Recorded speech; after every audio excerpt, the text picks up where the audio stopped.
St. Vladimir Seminary has a press for their school, and I've seen it quite a bit. I don't remember how I got turned on to this series exactly. I think Gospel Simplicity might have been a reading on the cosmic mystery of Jesus Christ, and that's how. And they have a whole bunch of really great looking represses or issues of old church fathers called the Popular Patristics series, and one that everyone seemed to recommend, St. Athanasius on the Incarnation. One of the things we usually hear about this is exactly right here. C.S. Lewis apparently wrote a preface for this at some point. Now, I had planned on finishing this pre-Christmas season, so I don't offhand recall his preface. And I started taking it serious probably more around Epiphany. Let's see a little bit of the details here. So, series. But what I can say is this book, this letter, is chock full of information that if you are curious why Christ had to die for the world, why particularly via crucifixion, let's see a few other fun things that Athanasius kind of clears up, whether Jesus could have died naturally. The initial part is basically the why Christ need to come down so that people, when they turn their faces away from God down towards the earth, they would have Christ to see on earth. There's a few other little nuggets that were just kind of fun that came to mind. Geez, I've got a lot of notes. But as I was saying, Christ couldn't have died naturally, because he wouldn't have inherited humans' ability, like their faults in that way. Though they mention that Jesus would have felt hunger, though it sounds like he wouldn't have died from it.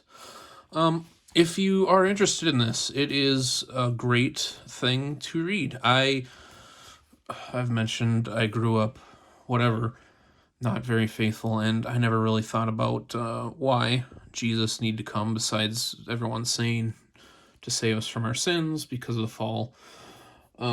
This goes into great detail, and the second portion of this really gets into apologetics against the Jewish religion, as well as Greek philosophers, which it's kind of interesting to hear at one point Athanasius talking about how Christ has defeated the philosophers when philosophy would become adopted, even before Athanasius, I think by Justin Martyr. A lot of Greek philosophy would sort of coincide. It would fit with Christian thought, and so that was fairly entertaining to hear. It's just knowing that in the future you'd have Augustine and August and Aquinas or Anselm, Palamas. So let me just see if I can find a specific quote that I liked, because I really liked a lot of the parallels. I have struggled with reading philosophy. I have a lot of it. I took philosophy classes in college, but my mind sometimes just doesn't process things the way people do. So this took a long time. I was about 20 pages from finishing for 3 or 4 days, with each day probably slogging through 4 pages, reanalyzing every page, notating things, and look where I am. I am having trouble remembering things, unfortunately.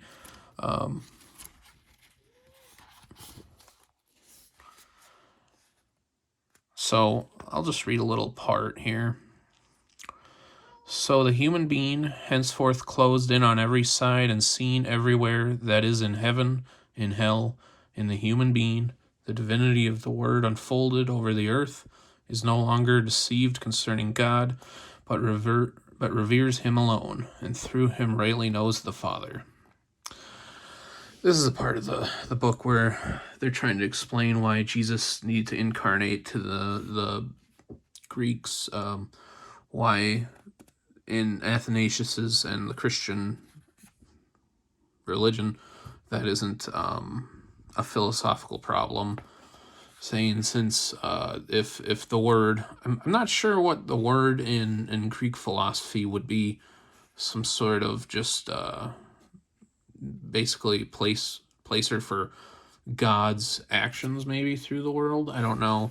But if the word in Greek philosophy is in the universe, why couldn't it be in one of the parts, aka the body? Interesting. I sort of wonder how much this would stand up to philosophers. Obviously, there are huge, prominent philosophers nowadays that are Christian. It makes sense to me. As a Christian, I appreciate these things. They're something to mull over.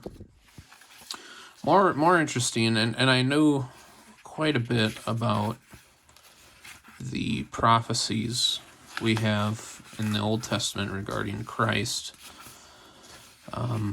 even if scholarship would argue that that's not the case. But I find, of course, Isaiah, I think it's 53, somewhat compelling, very compelling. Let me see.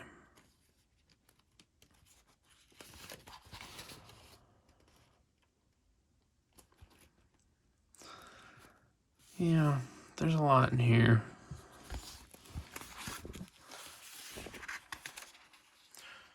And like I said, one day I'll actually plan one of these.